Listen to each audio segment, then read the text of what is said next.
described as a war crime, and should it be designated as such?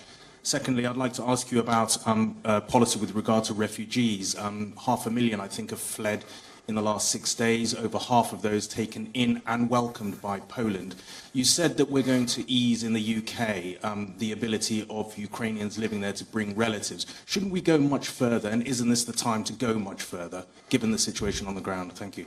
Thanks very much, Raggy. So first of all, on Putin's tactics, there's no doubt that he's already using barbaric tactics, bombing civilian areas. I've seen the reports about cluster bombs and thermobaric weapons. They will, of course, have to be verified.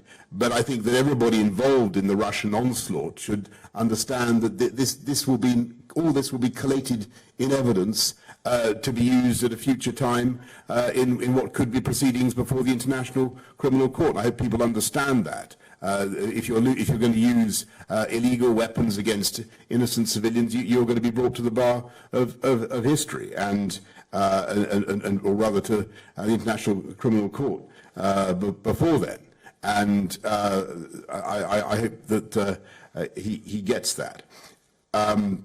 As for the humanitarian crisis and what we in the UK can do, we have always had a tradition of welcoming people in large numbers from crisis areas, from war zones. So what we're going to do is we're extending the family scheme so that actually very considerable numbers would be eligible. As I set out earlier, you could be talking about a couple of 100,000, maybe more. Additionally, we're going to have a humanitarian scheme, and then a scheme by which UK companies and citizens can sponsor individual Ukrainians to come to the UK. So we're doing exactly what the UNHCR is asking us to do, and we will be in the forefront of helping the humanitarian crisis. We're out here in Poland trying to help our Polish friends deal with the immediate effects, and the UK has always done a huge amount. Don't forget what we did, for instance, with the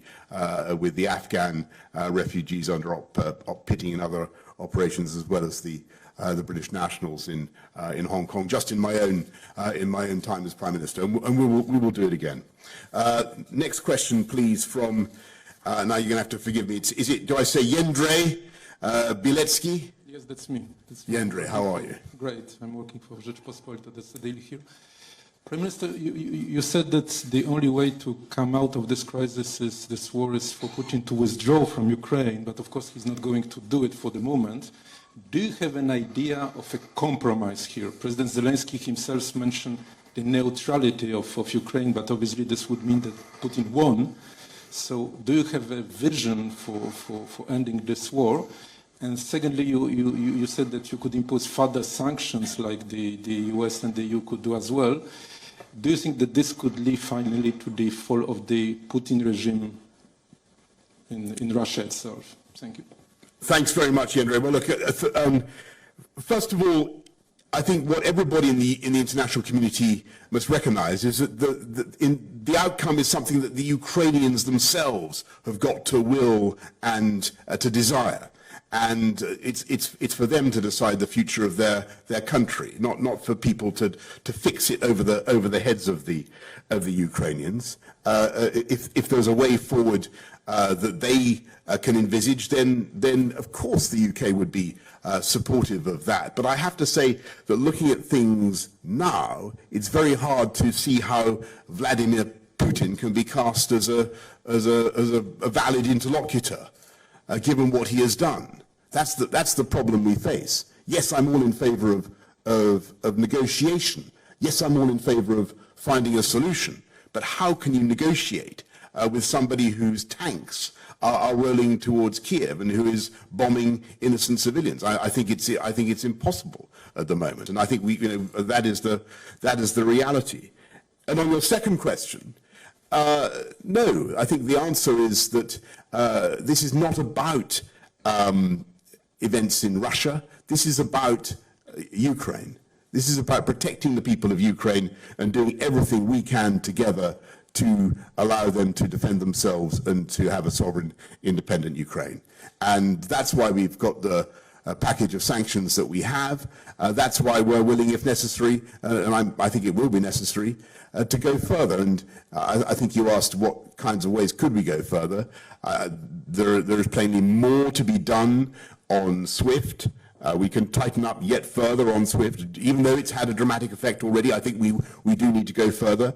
There's more to be done on Sparebank, more to be done on the freezing of Russian assets. I think there's genuine amazement and dismay in Russia about what has happened already, but there is more to be done. I think there's more to be done in the severing of sporting links.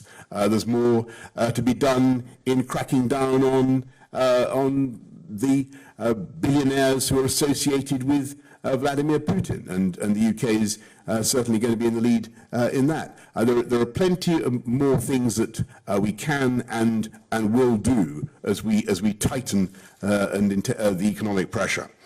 Thank you. Geraldine Scott from PA. You can certainly ask a question from Ukraine, but can I go first to Geraldine Scott from PA, who's... Well, come on, you can definitely have a question as far as I'm concerned. Go on. Thank you. You've repeatedly said that Putin must fail, but what does that really look like? And is it really achievable? You've spoken about this being, a protracted conflict. How long are we looking at? You also spoke about the financial hit that the British public will take. How much should they be steeling themselves for this?